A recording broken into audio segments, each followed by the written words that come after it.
그리스도를 본받아 사는 삶 29번째입니다. 여러분, 우리가 많은 이유로 우리가 신앙생활을 합니다. 어떤 이는 대학 시험을 앞두고, 또 입사를 위해서, 또 건강의 문제를 위해서 많은 기도 제목들을 가지고 우리가 주님 앞에 나옵니다. 그럼에도 불구하고 제가 놓치지 말아야 되는 중요한 한 가지를 늘 말씀드립니다. 죽었다 깨어나도 우리 신앙의 목표는 예수 그리스도를 닮아 그분처럼 살아가는 것 외에는 없다는 사실입니다. 그래서 성도는 날마다 말씀의 거울 앞에 내 자신을 비추어 볼 때 내 삶이, 내 걸음이 예수를 닮아서 변화된 삶인지를 늘 스스로 물을 수 있는 성찰, 리플렉션이 필요합니다. 많은 사람들은 다람쥐 쳇바퀴 돌듯 살아가는 일에 너무 열심히 나머지 내가 예수 그리스도의 손톱만한 그 물이 조금씩 스며들고 있는지 내 자신을 보지 못한 채 열정이라는 것에 함몰되어서 하나님의 나라를 잘못 가는 일들도 많이 있습니다. 그래서 우리가 종말에 대해서 수요일날 말씀을 나누는 이유는 일평생 열심히 믿음 생활했는데 걸어간 마지막 종착역이 영생이 아니라 영벌이라면 우리의 삶에 얼마나 둘째 사망을 경험하는 이 안타까운 일들이 생기겠습니다. 여러분, 저는 예배를 드리고 주일에 같은 시간에 우리가 모여서 공동체라는 이름으로 모이는 이유는 한 가지입니다. 말씀 가지고 세상을 능력 가지고 살아가는 그 일, 그러나 그것 이전에 내 삶을 말씀의 거울 앞에 비춰볼 수 있는 시간이 바로 주일입니다. 그래서 이 주일은 정말 나의 온 몸에 들어갔던 그 힘을 말씀 앞에 다 빼어서 더 멀리 갈 수 있는 무기를 장착해서 가는 시간이 바로 주일입니다. 여러분, 요즘 여러분의 삶이 안녕하십니까? 여러분은 세상을 살다 길을 잃거나 아니면 새 힘이 필요할 때 어떤 방법을 사용하십니까? 저는 요즘 제 마음에 그런 생각이 들어요. 새로운 일을 시작하고 새로운 힘이, 아니 힘에 붙여서 정말 무언가 나에게 에너지가 필요할 때면 초심으로 돌아가야 되겠다 하는 생각이 듭니다. 여러분, 무슨 의미로 제가 드리는지 이해하세요? 어렵죠? 제가 한번 풀어가 보도록 하겠습니다. 왜냐하면 초심이라고 하는 것은 본질입니다. 변하지 않게 하는 것처럼 힘이 없습니다. 그 본질이 가지고 있는 그 힘, 다 무너지고 세상과 짝해서 다 유행을 따라 움직일지라도 본질만큼은 고스란히 남아있는 것을 우리는 잘 알고 있습니다. 내 자신이 길을 잃거나 힘에 부칠 때면 다시 시작했던 그날 그 자리로 돌아갈 수 있는 것도 능력이고 은혜입니다. 성도들의 힘겨운 싸움만큼 목회자로 살면서 건강한 교회를 위해서 눈앞에 있는 명예와 이익과 타협하지 않고 싸우면서 여기까지 하늘 땅 교회는 걸어왔습니다.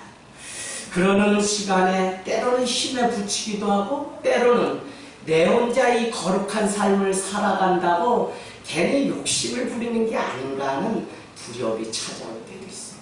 그러다 누군가를 통해서 나만 이 길을 가는 게 아니라 다른 사람도 이 길을 가고 있구나 라는 사실을 어떻게 해요? 그 증거를 볼 때면 다시 힘을 얻어서 그래, 아무도 가지 않아도 이 좁은 길을 걸어가리라 하는 다짐이 생깁니다. 그게 바로 뭐냐? 초심이에요. 내가 있었던, 내가 출발했던, 내가 시작했던 처음 그 자리로 돌아가서 다시 서는 힘, 그것이 바로 초심입니다. 여러분, 초심을 성도가 잃었다면 우리는 예수 신앙, 예수 정신으로 교회가 세워져 가는 것이 아니라 자기가 가고 싶고 내가 이루고 싶은 그것을 위해서 달려가는 사람에 불과하다는 것입니다. 요즘 저녁 기도회를 마치고 9시는 성도님들 다 보내놓고 어디로 가냐면 교회가 1년 반 동안 광야 생활을 했던 가곡리 그 논밭 위에 밤에 그냥 건물이 없어서 집에서 시작할 때 기도를 하는 동네개가 다 지졌던 그곳에 가서 다시 서복을 합니다. 그 허허 벌판은 교회가 세워지기까지 남모르게 기도했던 저의 광야입니다. 논뚝길에 서서 기도했던 그곳에 가면 하나님의 음성이 들리고 하나님께서 부어주시는 새 힘을 공급받는 은혜가 있습니다. 누구나 살아가면서 자신을 지키고 세우고 걸어가게 하는 힘을 공급받아야 할 때가 있습니다. 저는 저의 골반이 바로 그 광야입니다. 그래서 지금까지 여러분께 계속 말씀드렸다시피 건물 안에 갇히는 교회가 아니라 지금 잠시 잠깐 이곳에 머물 뿐 저희는 더 저 논밭이 있는 광야에 가서 아이들도 마음껏 뛰어놀고 오산 이 어두운 곳에 연중을 집회하면서 영혼들을 살리고 세우고자 하는 열망이 제 안에 있습니다.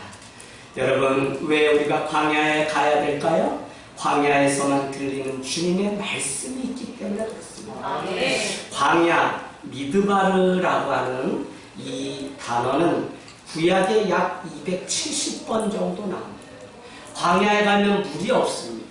광야에 가면 사자와 맹수의 공격을 받습니다. 광야에 가면 피할 바위도 없습니다. 광야 그곳에는 오직 하나님만 의지해야 됩니다. 그런데 현대인들이 잃어버린 그 아픔은 무엇이냐면 광야가 없다는 것입니다. 인생은 정작 광야길을 걸어가는데 광야 가운데서 들려지는 주님의 음성을 듣지 못하고 살아가는 이 시대. 여러분, 제가 논밭이 있는 저 광야로 가죠. 사실 이 복잡하고 마음과 소리공예가 있는 이곳에서도 주님께 더 깊이 들어가는 이 영적 성숙함을 누리지 못합니다. 우리는 저기 조용한 곳에 들어간들 그곳에서 누리지 못하고 어떻게 돼요? 다 내려오기 싫어서 그곳에 절간 하나 짓고 스님의 삶을 살게 되는 것입니다. 그래서 오늘 흙탕물이 있고 그래서 우리가 살아가는 이곳이 번잡해 보여도 이곳에서 예배가 시작되면 주님께 내 모든 것을 집중해서 내 열정과 삶을 다 드릴 수 있는 그 은혜를 준비해야 된다는 것입니다. 여러분, 세상 가운데서 얼마나 많은 광야를 걷다 오셨어요. 그 광야를 가지고 교회에 여전히 성도들은 돌아왔어요. 여전히 말씀이 전해지는 이 시간에도 세상 그 광야길에서 헤매던 그 걱정만을 하고 돌아가는 일들이 부지기스러운 것입니다. 사랑하는 여러분, 미드바르라고 하는 이 단어, 광야는 다바르라고 하는 단어에서 유래했습니다. 다바르는 말씀하시다, 선언하다 라고 하는 의미가 있는데 다시 결론적으로 말씀드리면 광야라고 하는 미드바르는 다바르라고 하는 그 말씀과 어원이 같다는 것입니다. 다시 말씀드리면 광야에서만 들을 수 있는 것이 하나님의 말씀이라는 것입니다. 저는 하늘땅교회가 많은 일들을 합니다. 그러나 제가 5년의 시간 동안 축구를 차고 엄마 아빠가 다 버려두고 아이들 출근하면 오후에 그나마 갈 수 없는 아이들은 학원조차도 못 가고 운동장에 맴돌아요. 갈고초 그곳에서 5년 동안 눈이 오나 비가 오나 휴가를 제외하고는 늘 그 자리에 있었어요. 그때 만났던 안지연이 오늘 일부 예배를 마치고 그 아이는 입시가 있는데도 그 광야 가운데서 외롭게 있다가 하늘땅교회를 만난 그네 4년 동안 함께 저녁을 먹고 엄마를 떠나보내고 마음 아팠던 이 아들이 이제 서울대 한예종을 한양대 시험을 잠시 보려고 조금 전에 같이 예배를 드리고 갔어요. 이 아이는요 멀리 고등학교 기숙사학원에 들어가 있는데 그곳에서도 어김없이 이 시간이면 이렇게 봅니다. 그런데 최근에 한 번 빠졌어요. 그런데 저녁에 저한테 문자를 고3 아이가 보내왔는데 목사님 저를 죽여주십시오 라고 왔어요. 이 아이의 그 마음이 무엇인지 알아요. 제가 뭐 왕입니까? 짐이시여 저를 죽여주시오. 그게 아니라 내가 지금까지 어떤 상황 속에서도 타협하지 않고 주님 앞에 살아왔는데 고3이라고 한 번 이게 밤새도록 시험을 연습을 한 번 더 하려고 주의를 범했다가 얼마나 괴로운지 잠이 오지 않아서 목사님 저 지연입니다. 죽여주십시오. 그렇게 고3 아이가 문자를 보냈어요. 그럼 제가 가서 달려가서 뭐 그럽니까? 그러지 않지. 이 녀석아 그래 너 인생 가운데 이거보다 더 큰 광야가 있다.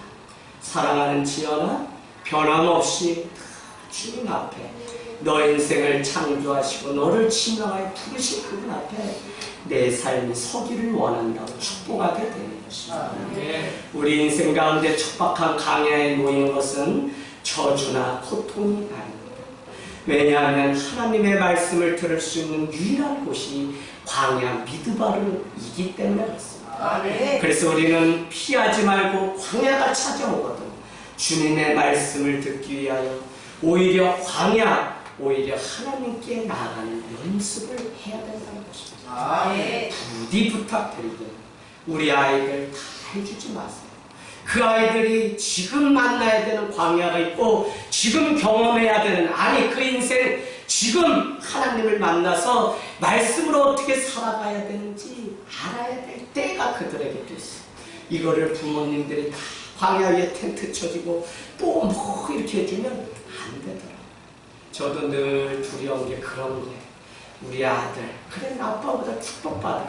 그런데 그 축복이 물질이나 무엇인가를 누리는 축복이 아니라 이 아들이 정말 주님의 말씀을 깨닫고 하나님을 알아서 하나님과 아버지가 없는 그 세상 가운데서 던져줘도 걸어갈 수 있는 그런 삶, 그 축복을 누리는 자녀가 되기를 원합니다.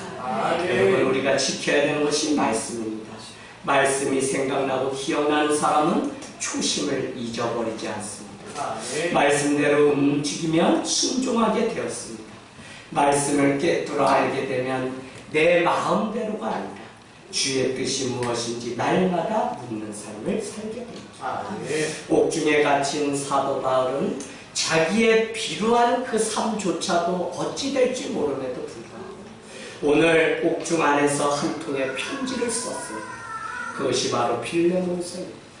자기의 일이 아니라 옥중 안에서 만난 오네시모라고 하는 한 사람의 이야기를 들으니 그에게 들렸던 그 소문, 좋은 소문은 무엇이냐면 자기의 주인이 빌레몬이라는 것입니다. 빌레몬은 여러분 잘 아시다시피 사도 바울이 잠깐 선교지에서 복음을 전하였다. 그가 만나게 되었는데 사도 바울이 떠난 후에 자기의 가정을 내어서 골로새 교회를 세웠던 사람이 바로 빌레몬 집사입니다. 얼마나 믿음이 충성스러운지 알 수 없는데 문제는 그 집의 노예였던 오네시모가 오늘 말씀 18절에 보면 주인에게 불의를 끼치고 달아났다. 로마 군인에게 붙들려서 지금 바울이 있는 옥중 안에 함께 갇히게 되었다는 것입니다. 여러분 내 안에 열정이 말씀을 통한 그 은혜가 있으니까 말씀만이 사람을 변화시키고 세울 수 있다는 그것 때문에 오늘 9절 말씀, 10절 말씀에 보면 내가 옥중에 갇힌 중에 복음으로 낳은 아들이 오네시모라고 그렇게 이야기하면서 부디 부탁하건대 그 오네시모를 용서해주고 받아주어 오늘 우리가 읽은 17절 말씀과 같이 그도 동역자, 동무로 여겨줄 것을 간청하고 있는 사도 바울. 여러분 복음이 아니면 이 일을 왜 하겠습니까? 복음을 만났기 때문에 영혼 한 사람 그가 죄를 지었을지라도 이 복음 앞에 세워지게 되면 그 삶이 변하여 오늘 11절 12절처럼 그가 너에게 무익한 자였지만 이제는 너와 나에게 유익한 자요. 12절 내가 그를 돌려보내니 그는 나의 신복, 심장이 멎으면 죽습니다. 없으면 안 되는 것이 바로 신복입니다. 그와 같이 복음을 통하여 거듭남을 오늘 사도 바울은 대신 빌레몬 주인에게 소개하면서 그를 용서하고 받아줄 것을 간청하고 있습니다. 여러분 제가 늘 말씀드립니다. 아무리 우리가 잘 살았다고 해도 갈등, 관계 문제 속에 살아가고 있다면 그 사람은 문제가 있는 것입니다. 그래서 피터 하디스는 인간의 최고의 승리는 관계의 승리다라고 말합니다. 그러면서 그리스도인이 된다는 것은 온전한 관계를 맺고 사는 것이다라는 것입니다. 하나님과의 관계, 고부 간의 관계, 사제지 간의 관계, 부자지 간의 관계, 관계가 다 깨진 시대에 우리가 살아가는데 그 관계가 회복될 때 우리를 비로소 그리스도인이라고 불러준다는 것입니다. 할렐루야. 네. 여러분, 오늘 오네시모의 이름의 뜻은 무엇입니까? 유익한 자라고 하는 뜻입니다. 그가 말씀을 만났을 때 그는 유익한 자로 바뀌게 되었습니다. 교회는 여러분 오해하지 마십시오. 사역을 하라고 세운 곳은 아닙니다. 교회를 세우면, 목사를 세우면, 집사를 세우면 사역을 하라고 세운 것 같지만 여러분 부인 일로가 아니라 그 전에 우리는 우리 자체만으로 이미 교회고 우리 존재 자체만으로 이미 하나님은 일하시고 있다는 사실, 그것 때문에 지금도 선교지에 무엇인가 복음을 막 전하고 가서 교회가 막 늘어나지 않아도 선교사들이 그 자리를 떠나지 않고 십자가를 걸고 있는 이유, 교회 하나가 존재함으로 인해서 이미 하나님은 당신의 일을 펼치고 있기 때문에 그렇습니다. 네. 그러면 우리가 무엇을 해야 되냐? 사역을 위해서 우리가 늘 준비해야 되는 것이 먼저 있다는 사실을 놓치지 마십시오. 많은 사람들은 교회는 주의 말씀으로 채워지고 세워지면 주님이 이끄시고 그 사명 주셔서 주님이 일을 하게 하시는 대로 순종이 필요한 것을 모른 채 내가 일하고 내가 열심으로 무엇인가 하나님의 나라 이뤄가야 됩니다. 그러나 죽었다 깨어나도 우리는 불쏘시개 하나에 불과할 뿐 우리가 할 수 있는 것은 없습니다. 다만 들려주는 말씀이 우리 가운데 먼저 있게 되면 그 말씀 가지고 순종하며 걸어가기 때문에 광야 척박한 그곳에 세워놔도 우리는 순종을 멈추지 않고 가는 것입니다. 여러분, 제가 단기 선교를 갈 때마다 우리가 9년이고 올해 일본 가려고 준비하기까지 비전 트립을 계속 가서 훈련받은 이유는 하나입니다. 좋아요. 그런데 우리가 준비되지 않으니까 정작 그곳에서 서로 오늘 말씀과 같이 17절 같이 순종하지 아니함으로 인해서 다투고 싸움으로 복음을 가로막는 일은 더 많이 보았기 때문에 여러분, 우리가 주의 말씀으로 돌아가서 초심을 회복하는 이 일이 얼마나 중요한지 모른다는 것입니다. 오늘 오네시모의 존재 변화, 그것은 바로 사도 바울이 전한 말씀이 그 골수를 쪼개고 그 보이지 않는 것까지 들어갈 때 그 심령이 주님의 제자로 산.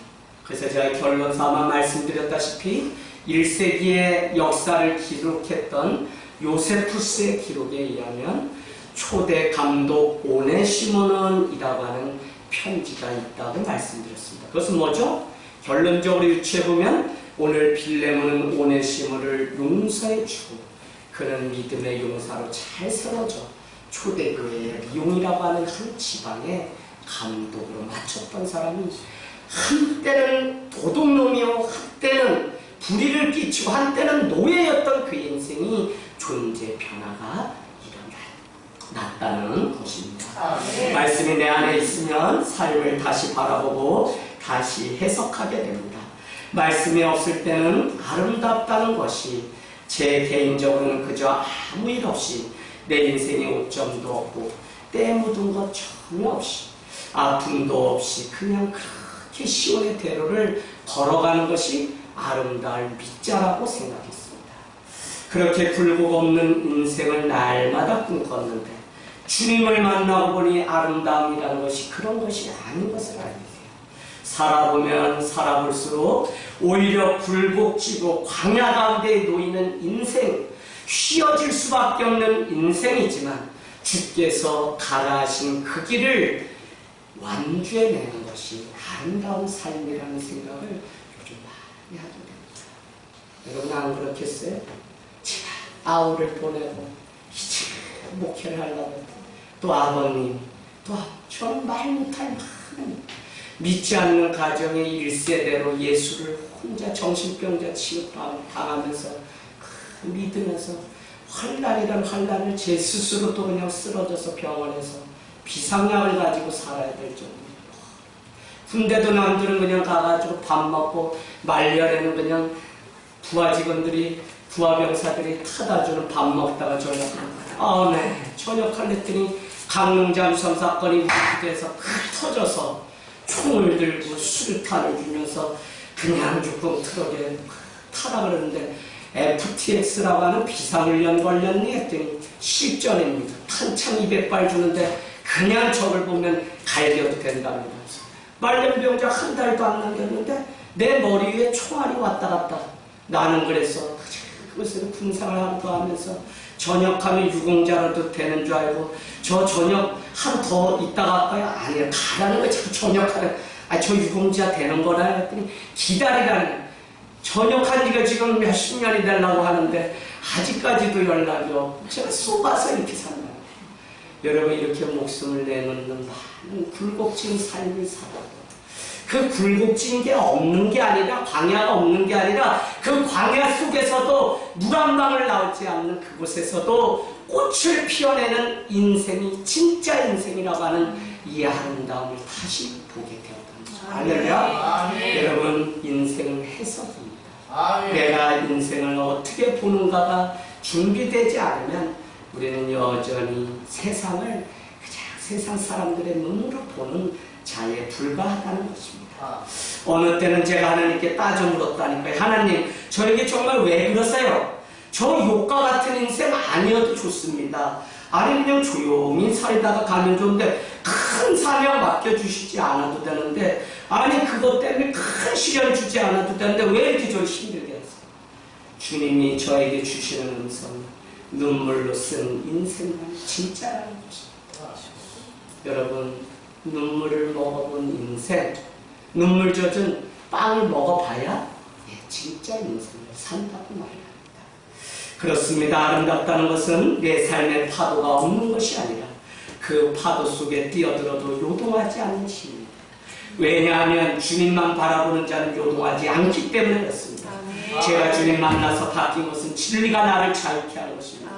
어떤 상황이 찾아와도 오늘 사도 바울이, 아니 빌레몬이 가정과 인생을 드렸던 것처럼, 아니 오네시모가 유익한 자로 변화되었던 것처럼 어떤 상황 속에서도 요동하지 않고 꽃을 피우는 그 삶, 그것을 위해서 주님은 우리에게 오늘 뭐요? 약함도, 때로는 실패도, 때로는 멈춤도, 때로는 오래 참음도 허락하셨다는 것입니다. 여러분, 멀리, 더 멀리, 더 높이 가기를 원하신다면 내려놓음이라고 하는 단어가 있듯 멈춤이라는 단어가 반드시 있습니다.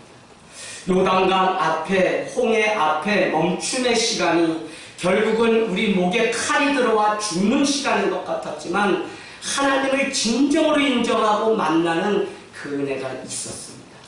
내가 너희를 위하여 대신 싸우리니 너희는 가만히 있어 내가 여호와 하나님됨을 알지어다 하는 출애굽기 14장 14절의 음성이 모세와 그 백성에게 들렸을 때 마른 땅과 같이 이 홍해가 갈라지는 역사가 있었다는 것입니다. 멈춤은 정말 더 영원함으로 들어가기 위한 하나님의 계획이라고 하는 사실입니다.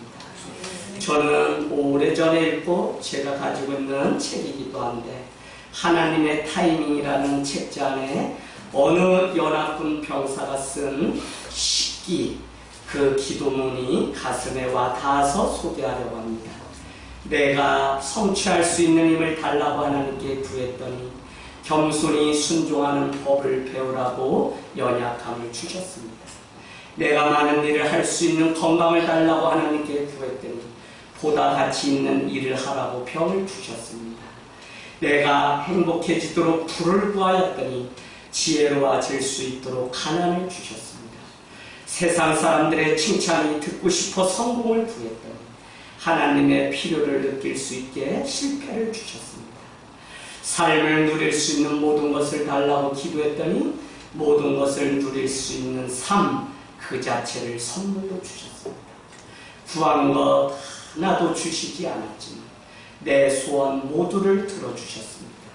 하나님의 뜻을 따르지 못하는 삶이었지만 진작 표현하지 못한 기도는 모두 들어주셨습니다. 나는 세상에서 가장 많은 복을 받은 사람입니다. 여러분, 우리의 기도가 이렇게 바뀌기를 원합니다. 우리의 신앙생활이 우리의 뜻을 구하기 위해서 하는 것이 아니다. 보이지 않는 곳에 여기까지 인도하신 하나님의 손길, 계획, 하나님의 일하심을 믿고 하나님께 우리의 시선을 빼앗기지 않고 고정하며 달려가기를 원합니다. 내게 주어진 모든 일에 대해서 믿음의 관점으로 환경을, 광경을, 풍경을, 여건을 재해석해내는 것이 바로 신앙의 능력입니다. 우리는 그것을 위해서 주님이 내게 하셨던 마땅히 명하는 것이 아니라 도리어 사랑으로 간구하라고 8절, 9절은 말씀하고 있습니다. 무슨 이야기냐? 오늘 한때 자기가 복음을 전했기 때문에 빌레몬에게 내가 너에게 명령한다고 마땅히 할 수 있음에도 불구하고 빌레몬에게 오네시모를 용서해 줄 것을 도리어 사랑으로 간구하는 법을 택했다는 것입니다. 그런가 하면 여러분 또 말씀 한번 보세요. 14절에는 이렇게 되어 있습니다. 나는 빌레몬 너의 승낙이 없이는 내가 억지로 오늘 이 오네시모를 받아달라고 하지 않겠다. 왜요? 너가 자의로 할 때 이것이 참으로 많은 사람들에게 감동이 되는 선의가 되기 때문에 나는 차라리 기다리고 살게. 여기 우리 자녀들 있어요. 뭐 부모로부터 한국의 교육 방식이 다 그죠? 양육 방식 물어보면 교회에서는 기도한다고 이제 눈물 흘리고 다 가는데 집에 가면 거의 아이들 사육당합니다. 사육당해요. 얼마나 우격다짐으로 아이들조차도 뭐 여운이나 어떤 이런 공간이 없어요. 뭐 쉴이 어디 있어요? 시험이 내일인데 공부해야지. 그지? 영신아 그지 맞지? 네, 안 돼. 그런데 그게 아니라 정말 명령 강요가 아니라 오늘 기다릴 때 오는 그 성숙함과 자람, 또 자의로 선택함으로 인해서 스스로 그만큼 자라는 은혜가 있다는 것입니다. 문제는 우리가 기다려주지 못하는 것이 문제일 뿐입니다. 여러분 16절 지난주 우리가 같이 읽었던 말씀은 이렇게 되어 있습니다. 이제는 종과 같이 오네시모를 여기지 말고 종 이상으로 여겨서 어떻게 해요? 그는 사랑받는 자로 형제로 내 곁에 두라고 말씀하고 있습니다. 여러분 살아오면서 얼마나 많은 용서를 실천하면서 살아가고 있습니까? 최근에 전 세계를 감동시켰던 일이 미국 한 주에서 일어났습니다. 그건 다른 것이 아니라 현직 경찰관이었던 여성이 엘리베이터 자기 층을 잘못 눌러서 3층, 4층에 사는데 3층을 눌렀어. 예를 들면 3층 문이 때마침 열렸습니다. 열고 들어갔는데 낯선 남자가 전화를 하고 있어서 자기도 모르게 총으로 그를 죽이는 일이 있었습니다. 그래서 최근에 법정에 서서 10년 구형을 받을 때 때마침 흑인입니다. 흑인들이 많이 와서 이거는 안 된다고 얼마나 피를 토했는지 모릅니다. 그때 한 젊은 청년이 일어나서 재판관에게 부탁합니다. 재판장님, 저 여인을 안아주어도 될까요? 제가 오늘 용서를 하고 싶습니다. 그 청년은 자기의 형의 죽음을 대신해서 그 여인의 오발탄인 것을 알고 그를 용서하며 사랑합니다. 많은 사람들이 법정에서 그것을 보고 일제히 일어나서 박수를 치며 미국 전역에 감동을 줍니다. 때마침 그는 그렇게 인터뷰에서 이야기합니다. 하나님이라도 나를 그렇게 용서하셨을 것입니다. 나는 진정으로 그 여인을 용서합니다. 여러분 무슨 이해나 이치나 원리를 따지고 그냥 상하 아니면 또 누가 잘했고 못했고를 따져서 세상에 돌아가는 것이 아니라 훈계가 아니라 한 번 더 용서와 사랑의 손을 통해서 세워지는 하나님의 나라를 경험하는 은혜가 있기를 원합니다.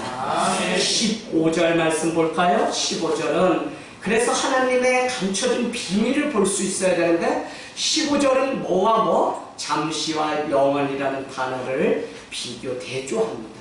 오늘 빌레몬아, 오네시모가 너를 잠시 떠나게 된 것은 사실 하나님의 계획이다 말을 하고 있는 것입니다.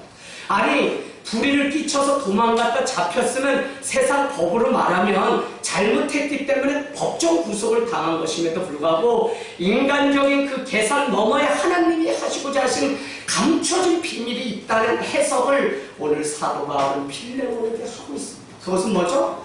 잠시 헤어진 것은 영원히 내 곁에 두기 위한 하나님의 비밀이라는 것입니다. 할렐루야! 여러분 이 사실을 깨달을 때 우리는 광야 가운데 여과 없이 상처 없이 비틀어진 눈이 아니라 하나님의 관점으로 내게 주어진 일들을 보면서 걸어갈 수 있다는 것입니다. 받으라는 은혜는 받지도 않고 그렇게 교회를 다니면서 예병 병도 아주 그냥 상병이야. 이건 시험이라는 병 그렇게 많이 들어. 죽고 언제 하는 일 하려고 하지 받지 말고 먹지 좀 말라는 그 시험을 이렇게 야고보서 1장 14절 뭐라 그래요? 시험을 받는 것은 욕심 때문에 나 알아주지 않는다는 욕심, 내가 뭐 했는데 알아주지 않는 욕심, 내가 이만하면 뭐 했는데 알아주지 않는다는 욕심, 여러분 욕심. 그래서 정욕, 자기의 정욕을 위하여 구하여도 얻지 못하면 왜요? 정욕이기 때문에, 욕심이기 때문에 그렇다고 야고보서는 우리에게 말씀하고 있습니다. 사랑하는 여러분, 지금은 잠시 떠나 있습니다. 원망스럽고 후회스러울 수 있습니다. 그러나 하나님은 일을 하시고 계시기 때문에 용서도 환영도 이 원리를 깨달을 때만 빌레몬은 오네시모를 맞이할 수 있는 것입니다. 저는 참 이런 걸 보면 우리가 하나님을 알아서 더 깊이 이것을 알지만 참 아버님 죄송한데 47이지만 참 인생은 수수께끼 같아. 뭐 그냥 나한테 불의를 일으켰으면 그 사람 가가지고 버르장머리 고쳐주기 위해서 가장 깃방에 한 더 올리고 이무새끼 하고 2배 더 올리고 이게 세상 살아가는 원리인데 주님은 맞으면 또 이쪽 때려달라고 대라 그랬지 또 옷 벗어달라면 속옷까지 난 그렇게 못할 것 같아요. 그런데 산상수훈은 그렇게 오리를 가달라는 사람은 왜 심리를 가져요? 씨가 빠지기 힘들어 죽겠는데 무슨 선풍기가 있는 것도 아닌데 그러면 2000년 전에 이 주옥 같은 말씀을 우리에게 하죠. 여러분 오늘 인생은 수수께끼 도저히 풀리지 않는 게 우리의 삶인데 그때마다 신앙의 눈으로 내 인생을 바라본다면 결코 가볍지 않았던 삶, 결코 내가 잘 살아 여기까지 왔다고 할 수 없는 삶이지만 하나님이 그 뒤에 감춰준 비밀과 계획이 있었다는 것입니다. 이 사실을 모르는 것을 교만이라고 하고요.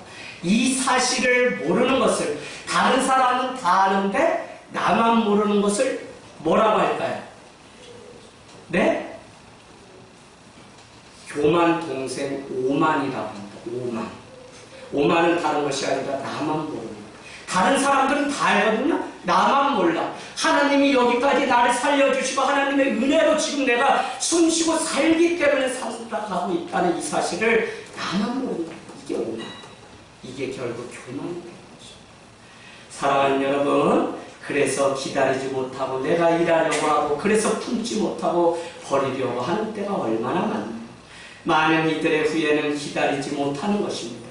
성령님이 힘주시고 용서할 능력을 주실 때까지 기다려야 하고요. 하나님의 지혜를 구해야 되는데 세상 방식과 지식을 먼저 구합니다. 내가 하는 것이 아니라 주의 은혜로 하고 있는 것인데 내 열심으로 세상이 돌아가는 것처럼 착각하면서 우리는 살아갑니다. 그러면서 아직도 전적인 하나님의 은혜를 말하는 것이 아니라 나의 열정과 헌신으로 이루어지는 거죠. 결코 그렇지 않아요. 제가 성결 교인이었다가 장로 교인이 되었는데 이 한 가지. 일주일에 27번의 예배를 드려도 구원의 감격이 없어요. 계속적으로 내가 무엇을 해야만 하나님의 구원을 얻을 것 같아요. 제가요? 이 교회요? 비좁아요. 제 혼자 찬양하고 기도해도 다 떠나요. 우리 성도님들 계셔서 이 교회가 지금 떠나야 가죠? 나는 입을 다 닫고 있어요. 나까지 하면 이 교회가 건물이 들었다 놨다 남들이 지진 났다고 방송 나갈까봐 나 오늘 엄청 자제하면서 주여 이 참는 것도 입 닫는 것도 이것도 주님의 뜻이라면 했더니 집사님 우리 아이들까지 마음 팔 올리고 뭐 얼마나 뜨겁게 여러분 정말 주님의 그 일하심이 참 심히 막지가 않아요. 오늘 주님이 우리 안에 사도 바울의 간청이 빌레몬에게 들려져서 오네시모를 용서해주는 자리까지 가기를 원하고 있습니다. 빌레몬이 순종하지 않았다면 아무런 열매는 오늘 1장을 뛰어넘지 못하고 여기서 끝났을 것입니다. 그러나 오늘 빌레몬이 할 수 있는 것은 무엇이냐면 있는 그 자리에서 여전히 그의 불의는 내가 안아야 되는 손해일 수 있음에도 불구하고 주의 말씀을 따라 순종할 때 용서할 수 있었다는 것입니다. 때로는 우리에게도 이 일이 먼저 해결되지 않으면 많은 일들을 하지만 열매가 없는 삶을 평생 살지도 몰라요. 제가 처음 사역을 했더니 그 교회가 갈라졌다는 다른 거예요. 제 평생에 한이 돼서 저는 1700명 되는 교회 청빙이 왔어. 장로님이 여기 6분이 오셔서 안 가야죠. 왜 가요? 거가면 또 쌈 말리러 가는 목사에 불과하니까 안 간다니까. 그래서 정말 첫 사역지가 갈라지는 그 아픔 겪고 무엇이 바른 교회인지 날마다 보는 거예요. 그냥 한 사람, 1년에 한 사람도 주님 보내주세요. 여러분 거기에는 다른 뜻이 없습니다. 우리가 먼저 세워줘야지. 두 전임자 후임자의 다툼이 생겨서 교회가 갈라지는 속에서 제가 전도사로 한 120명 남은 사람들 담임을 1년 반 그때 경험 때문에 개척도 그래도 할 수 있었던 거예요. 그러나 저에게는 더 중요해요. 서로 사랑한다고 하는 우리가 어떻게 나의 하나님, 나의 체험, 나의 은사만 주장하고 우리가 같이 고백했던 그 하나님에 대해서는 함께하지 못하고 갈라져야 돼요. 1년 반을 담임을 하다 협심증으로 쓰러져 유학길 100일 남겨놓고 짐을 도로 그냥 푸는 일들이 생기게 됐어요. 여러분 이 모든 일들은 다른 것이 아니라 신앙의 밸런스, 균형을 맞추지 않았기 때문에 하나님 아버지가 중요하다면 여러분 잘 아세요. 육신의 아버지 중요합니다. 교회 중요하다면 여러분 뭐가 중요하겠어요? 가정 중요해요. 이 원리를 모르기 때문에 교회를 다니는데도 우리가 아픔을 겪고 그저 은혜가 되지 않을 때입니다. 여러분 기도하셨나요? 그렇다면 가서 노동을 하십시오. 기도를 많이 했어요? 노동하세요. 그래서 예수원이라는 곳에 가면 종일 기도만 가르치지 않고 노동이 기도입니다라고 했어요. 일을 해야 밥을 먹을 수 있어요. 여러분 신앙의 밸런스는 뭐죠? 저도 열정을 가지고 27번의 예배를 제가 드렸지만 오늘 주님의 그 감격이 없어요. 계속적으로 성결교로 지난주 우리가 연합 체육대회 했어요. 100여 명이 모여서 짝게 했어요. 목사님과 교인들이 막 그냥 후임자로 저를 데려갈 때 처음이 막 오라는 걸 성결교로 다시 제가 안 간다 그랬어요. 다시는 그렇게 하고 싶지 않았어요. 제가 왜 이야기를 드리냐면 여러분 그 100여 명이 오산으로 내려오시겠답니다. 우리 교회로. 그래서 저는 그냥 꼼짝 나는 이 7, 80명 같이 못 가니까 목사님 그냥 그런 유혹하지 마세요 했더니 내가 그러면 이 사람들 데리고 내려오면 되지. 내려오시려고 하실 거예요. 그러나 주님의 뜻이 아니면 안 돼요. 제가 그 내려오신다는 이야기를 100번도 더 들었거든요. 그러나 하시는 것이 하나님의 뜻이고 하시겠죠. 네? 여러분 지금 제가 이 밸런스에 대해서 말씀을 드리고 있습니다. 오늘 말씀은 어제 빌레몬이 어떻게 이제 결정을 해야 하는지 우리에게 17절을 가르쳐줍니다. 한때 육신의 관계였지만 주인과 종의 관계였지만 이제는 사도 바울과 빌레몬에게는 유익한 자, 동역자가 되었습니다.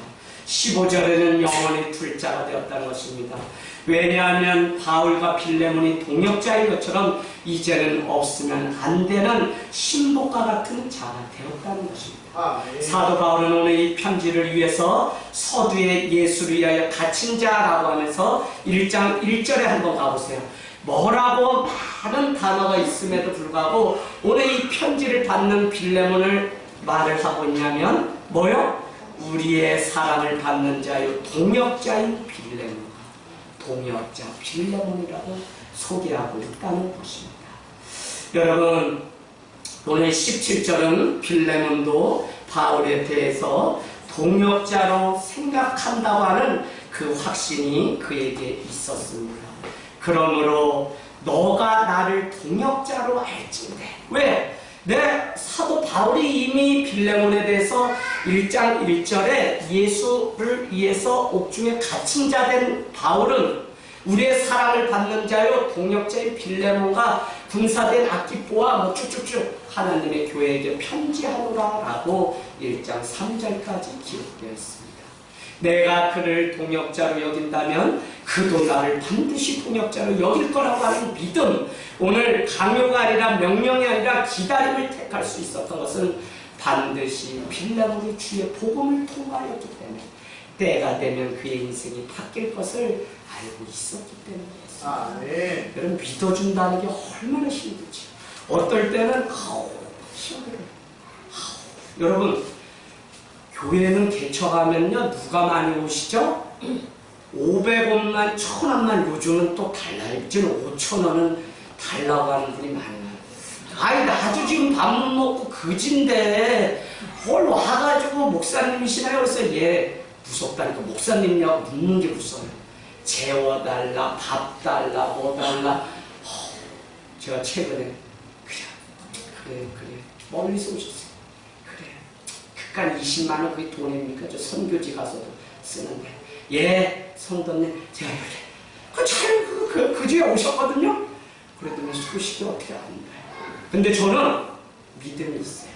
이분은 반드시 돌아와요. 여러분, 우리 교회요, 한 사람 한 사람, 때가 되면 다 만나지요 하다가 만난 분이지, 지금 안 오면 죽습니다, 큰일 납니다, 이렇게 해가지고 그날 순종하고 이재학 목사를 따르더라 이렇게 한 사람은 한 명도 없어요.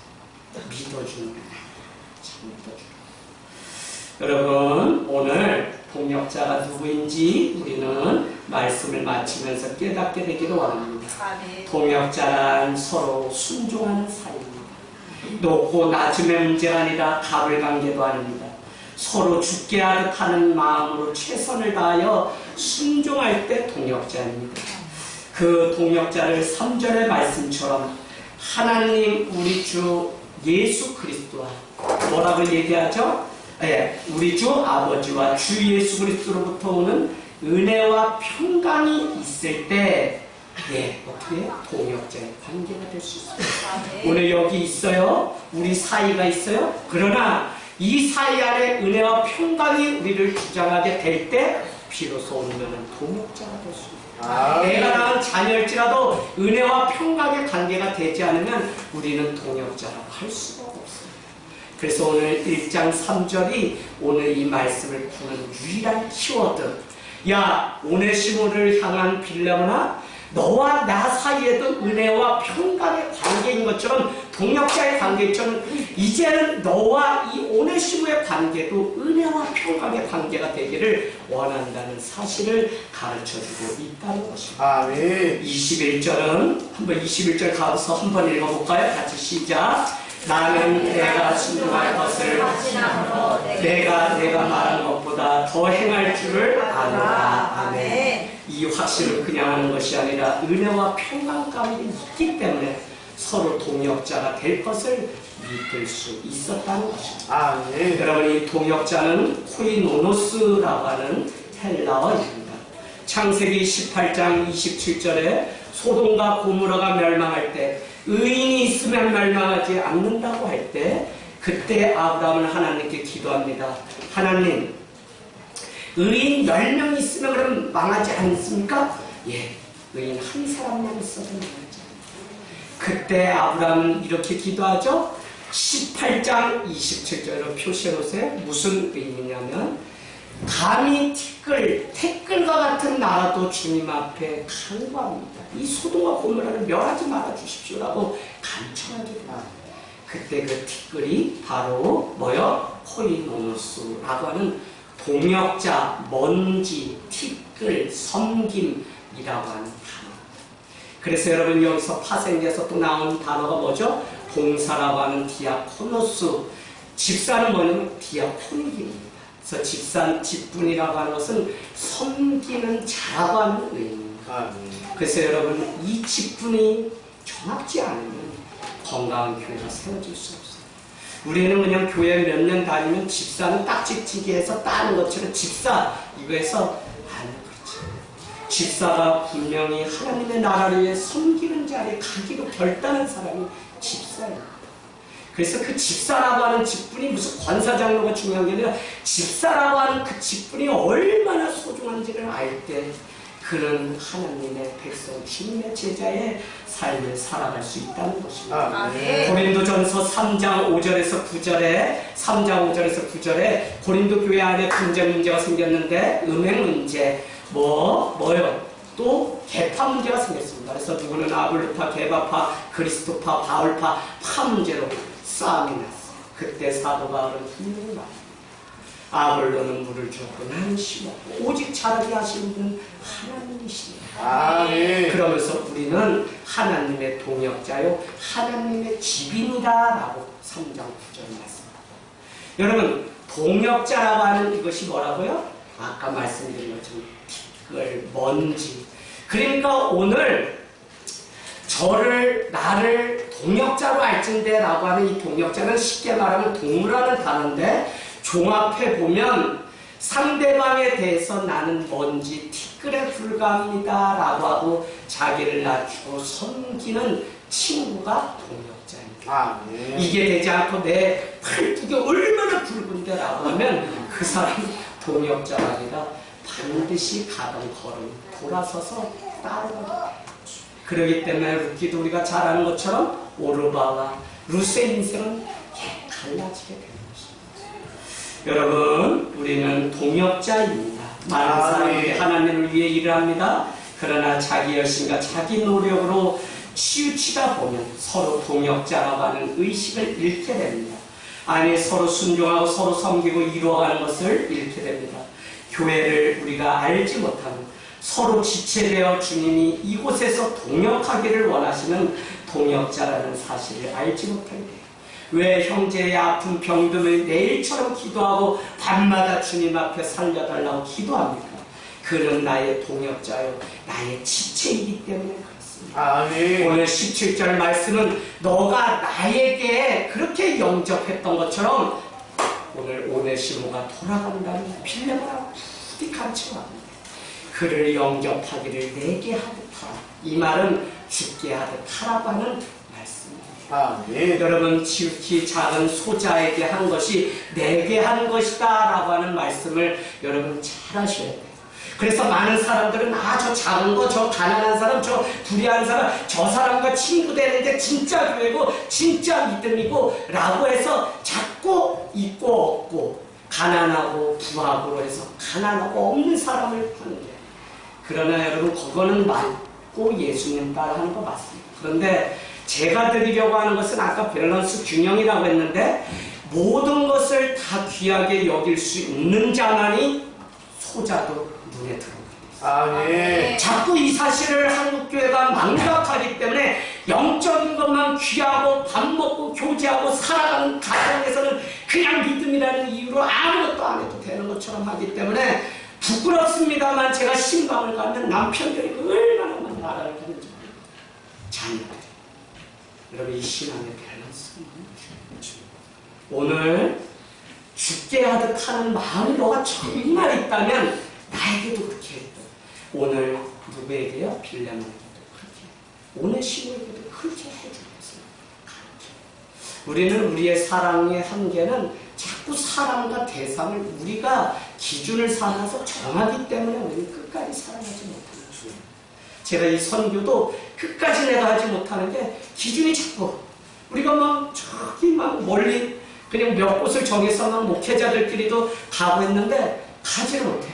제가 가장 오랫동안 한 게 목회자 모임은 15년 동안 제가 만들어서 했던 홀리시드라고 하는 선교단체. 물론 그곳에서 복음 전하다 이 오산이라는 곳 알게 되면서 영적으로 어두운 이곳에 개척해야 되겠다는 마음 20년 전에 갖고 무작정 오게 되었습니다. 그것도 15년이면 엄청난, 안 그러면 그냥 우리끼리도 기도하는 사람, 말씀의 사람이라고 하면서 그저 더 인정받고 싶어서 하다가 다툼이, 싸움이 일어나는 것을 많이 보게 됩니다. 여러분, 오늘 하나님의 집, 교회입니다. 고린도전서 3장 9절, 우리는 하나님의 동역자요 하나님의 집, 교회는 지금 뭐냐면 동역자들의 모임입니다. 그래서 우리가 그냥 교회에서 모여있다 그래서 교회가 아니라 서로 손에 손을 얹고 함께 이뤄가는 하나님 나라의 이 비밀을 깨달을 때 우리는 거기서부터 세상 열방으로 나갈 수 있는 진정한 출발이 시작됩니다. 아멘. 여러분, 자신을 주장하지 마십시오. 자신의 뜻을 강요하지 마십시오.